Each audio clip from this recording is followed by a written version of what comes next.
50 years. About 50 years. 1.5 million into 76 million. So that alone is not perhaps enough reason to do that, but it's a good question. Yes, Well, wait a minute. I'm talking No. about the difference between the two, because you're going to have to do one of the two options. Yes, you would like to do the other one. The other one doesn't afford any operational cost savings short of what might happen in utilities. Because it basically retains the current configuration of the schools. Did I answer your question? Okay, I just thought it was less years now. I appreciate what you're saying. Yes, ma'am.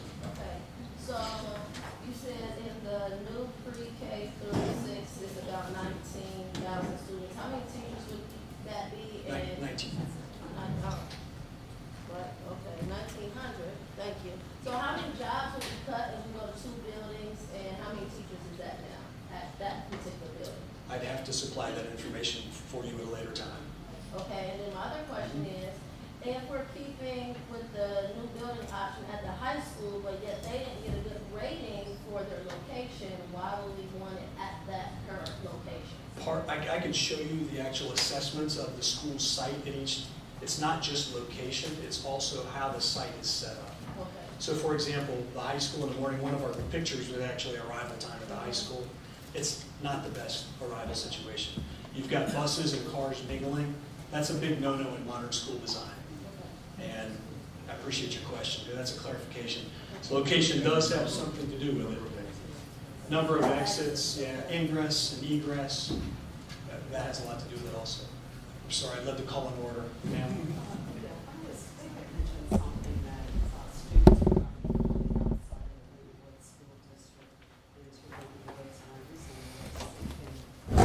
Yes, ma'am.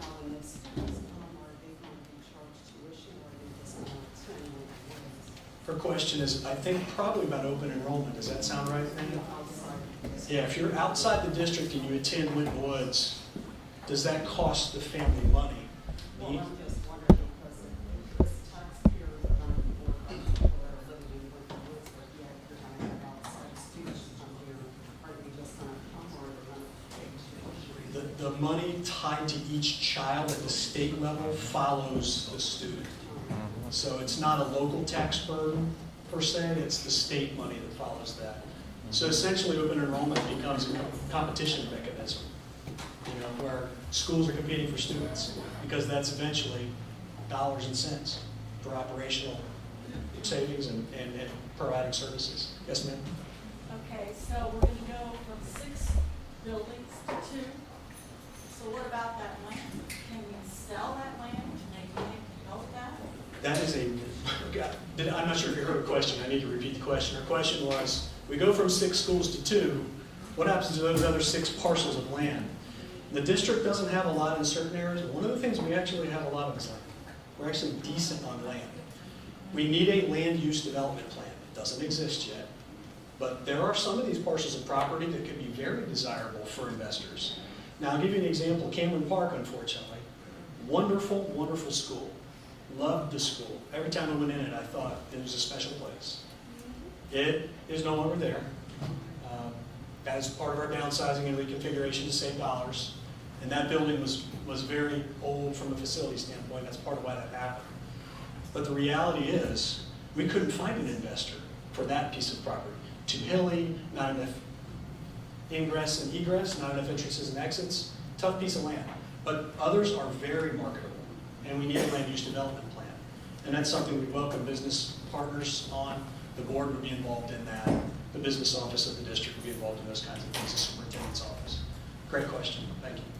Yes, ma'am. If option 2 won out, who would be the architecture, and also where would we find OFCC specifications? Two questions. One, if option 2 were the choice, that's what the community ends up saying, let's do that. Right. Then the architectural firm right now would be Steve Hammond Paul, or SHP Leading Design. And we've got Mr. Thackeray and Mr. Parker. Where's Mr. Parker? I saw, there he is. How did I miss you? Forest Park Charger grad, so I've got to throw that in there.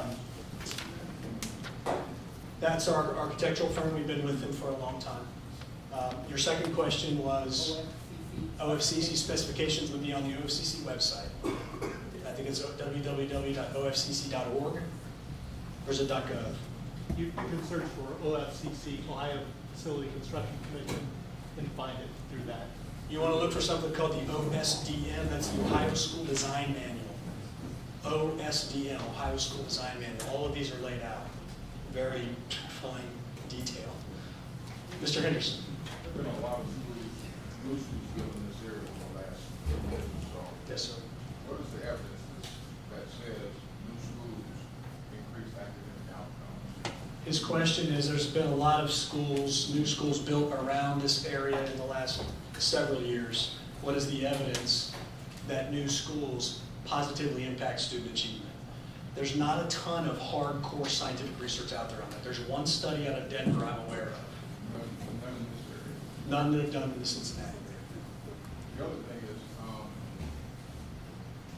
much confidence do you have in the renovation numbers you got from whatever firm you did the analysis?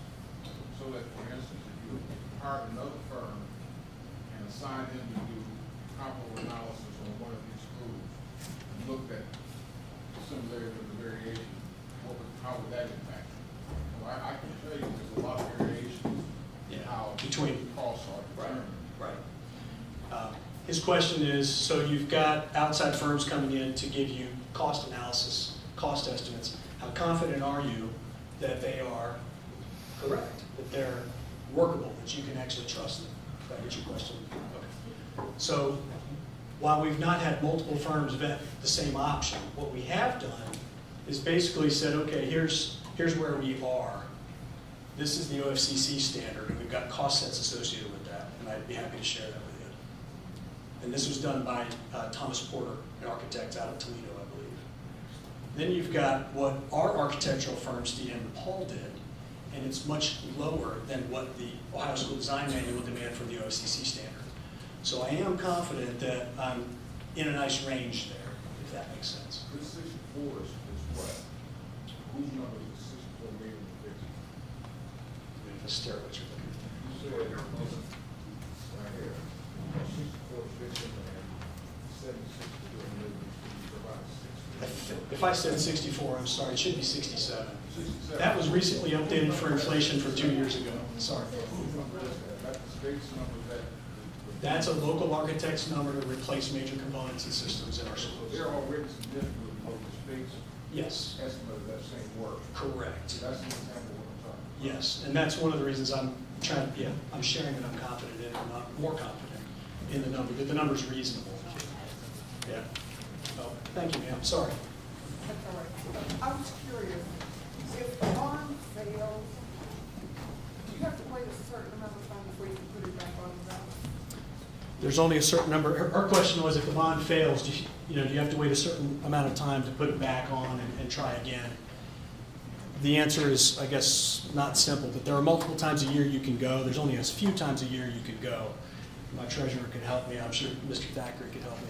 It's November, May, November, is that it? Are we down to 3 now? Or is there still in August? Okay, August. So you can only go 4 times a year.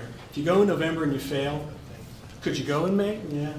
Would it be tough? So when the gentleman was talking about demographics, when you have Forest Park that just took away 25% of the tax credit, and now you're coming with this, did you guys even think to talk about it? Who's going to do what first? No, ma'am. And to ensure that certain bonds pass, certain levies pass? It's a great, well, that's why we're happy Forest Park City's here tonight, and we can make sure we're on the same page. But the citizens, I hear what you're saying. I do. Yeah, thank you. Yes, ma'am. I have a two-part question. My Yes. first one is, what is the current, what is the trend of pupils enrolled in Woodward School District? And then what is your forecast for the future So- of pupils So what is the trend of pupil enrollment? in the past maybe three years? Sure, okay. And then what do we see going forward? Exactly. Okay. We have gained students for the last 3 years, mostly due to open enrollment. Now, this entire northwest side of town has had declining enrollment. I'm sorry, I've got my back to something. Her question was enrollment. What's it look like? What's it been the last few years, and what do we think it's going to look like? This entire northwest side of town has had a lot of downsizing in terms of families with children, families with school-age children. That's just been a fact of life on the northwest and north side of Cincinnati. And Forest Park, Green Hills, and Springfield Township are no exception to that. So we've seen migration out, but we've actually had positive numbers the last 3 years, mostly because of open enrollment. One of the interesting things we see about the data around open enrollment is most of it are students that leave the district because their family moves to another school system, but they elect to stay here. And we're actually proud of that. So we had 160 open enrolled kids this year. That's driving our stabilization of enrollment. What do we see? It's tough to forecast, to be honest with you. We'd like to say that it's going to continue, but again, with all these districts around us now going to open enrollment also, it makes it very competitive. And so it keeps us on our toes. I'm sure I call on folks. Yes, ma'am. Okay, so I just want to know two things. One thing is how is educational adequacy being defined, which we got an F for? And second, so what is the administration's expectation then if we go with option 2? How is it educational adequate? Is it focused, because I'm more focused on academics. Yes. And so is the academic plan still the same for this new building? And the only thing changed is the building environment and bigger classrooms and everything. So I just want to know how we've been graded as an F, and how is the new building going to, what do you expect it to change? It's a great question. She basically is asking, Ms. Hudgens, took me a second, I'm sorry. She's basically asking, how do we get an F in educational adequacy? What is it being compared to? And to really fully answer that question, I would need to, I think, share the surveys with you, which I'd be happy to do. It's in a binder that's about yay thick in my office. Any of you are more than welcome to see that. But the bottom line is it has a lot to do for educational adequacy. With size is one piece. Configuration is another. Small group learning spaces, are they far away? Do they exist? Are they there? Does it have flexibility for teachers to teach in multiple modalities? Is the furniture conducive to learning? Is there adequate daylighting? Because there are a lot of research on daylighting that it contributes to employee productivity. Students are employees in little bodies. You know, does it contribute to their productivity? I'd have to show it to you, but it's very multi-factor. It's a lot of different pieces that are brought into it. And it's developed by the Council of Educational Facility Planners International, CEFPI. So it's an international set of ratings that all schools could be judged by.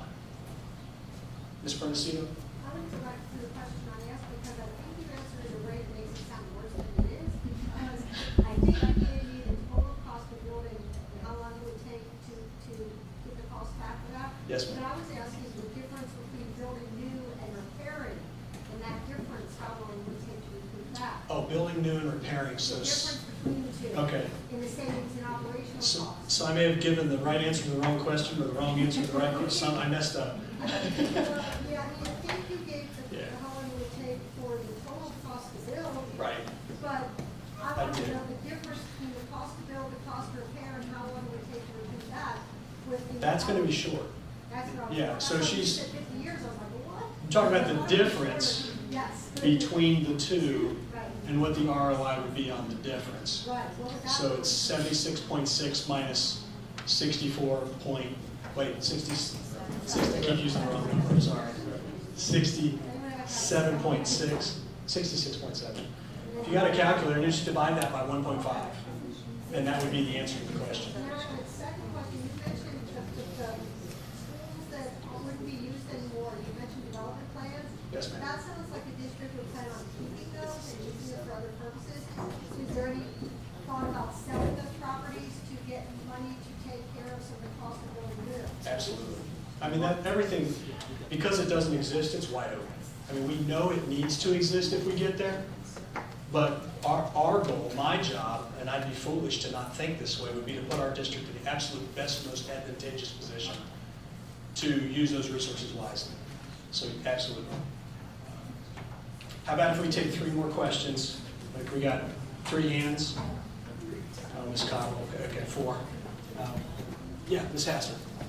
Okay, so, you mentioned the overcrowding, does that address the overcrowding of the students in the classroom? And then also, not just looking at the teachers, as Ms. Robinson asked about, but the whole staff breakdown? And, also, where will the students be during these times, and how is that addressed? So 3 questions? Okay, I'm going to try to get this. And that was one of my questions too. So- Okay. All right, Ms. Robinson. So question 1 is Question 1 is the overcrowding of students in the overcrowding. classroom. Option 2 takes care of that. Option 1 doesn't. Option Mr. Willard would be another possibility, sort of sub of 1. How would that look though? How does that address the overcrowding in the actual classroom? Because the Ohio School Design Manual requires you to take your projected enrollment and adjust it for the correct amount of square feet per student. So you have to build rooms the way they prescribe. And when you don't, their penalty is, well, we're not going to help you. You're on your own with that, because that's not our design parameters. And their design parameters are good and very well researched, and honestly some of the best in the country. And flexible now, a lot more flexible than they used to be. Question 1. Okay, question 2 was staffing configurations? Yes. It's just way too early to get there. It's a big school. It's going to have to have a lot of teachers. But she was saying if Yeah. you're not a teacher, like, are you still gonna have a job if you're like a secretary or office aide? Because each school has a secretary and an office aide, but if we only have one school, do you need 5 secretaries at the front building?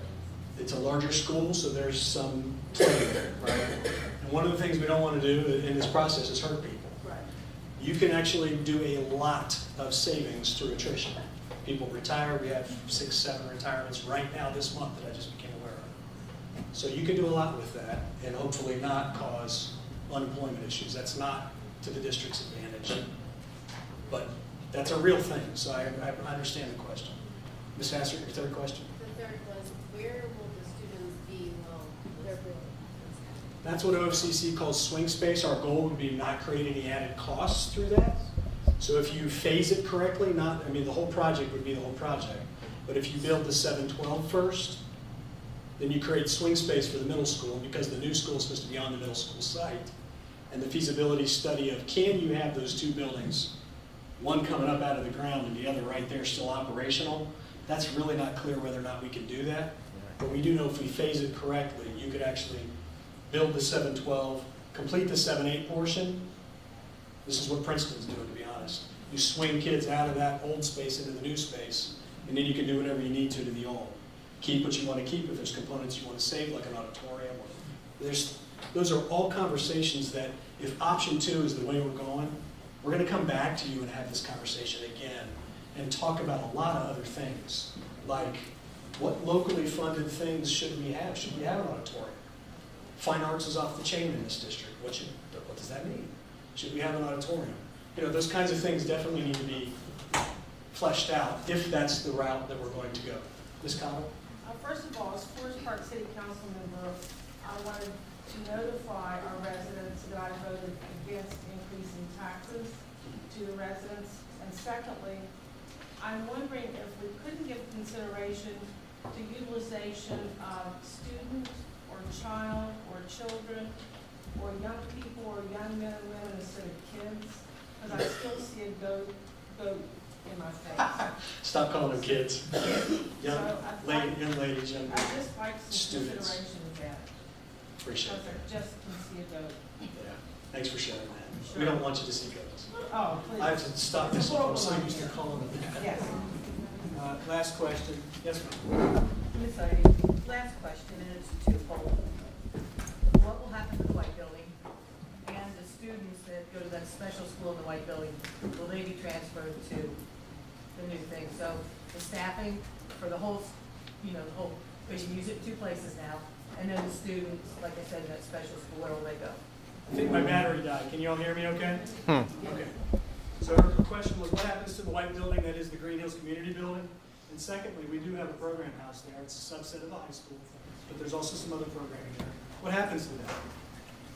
And the answer is we've never gotten that far with that second part. But the first part I can answer, community building is actually a historical landmark, so it stays put.